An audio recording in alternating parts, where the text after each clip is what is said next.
es nuestro campeón, lo demuestra en Europa y en Primera División. Navegando por Europa con el submarino vestido de amarillo se le ve fino fino. Lo baila Asenjo, lo baila Andrés Fernández, lo baila Dos Santos, Irmao, ya tú sabes. Lo baila Sansone, lo bailan los Sorianos, lo baila Bacambú cuando marca con la mano.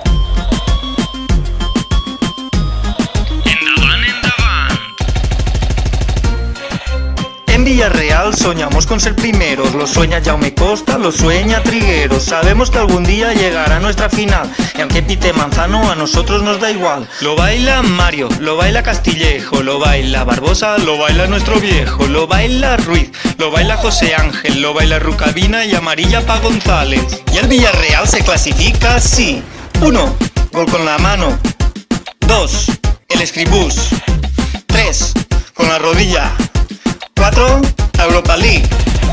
El Villarreal se clasifica para Europa, lo sabe Hernán, si entrevista a Bacagoa. Lo celebra Mateo, lo celebra en el yate, lo celebra con Rodri, lo celebran con un mate. Lo baila Borré, lo baila Adrián, lo baila Soldado, nuestro Superman. Lo baila Escribá, lo baila Cherichev, lo baila Negueroles con los coros de Grogué. Lo baila Llaneza, lo baila la afición, Fernando 20 años de dedicación. Lo bailan en la radio, lo baila Bacacop, lo baila Joseph Poider con el Photoshop.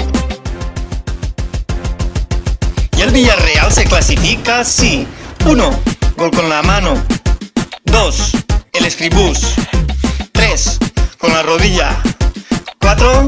Europa League. Sí, algún día vos tenía que tocar. Sí, tenía que ser la nostra. Sí, es un gran día para el Villarreal.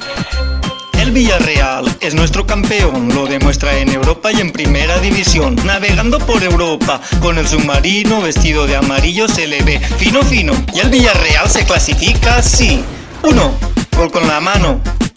2. El Escribús. 3. Con la rodilla. 4. Europa League. 1. Gol con la mano. 2. El Escribús. 3. Con la rodilla. 4. Europa League. Ha marcat el Villarreal, estava escrit el gol que pot valdre una final.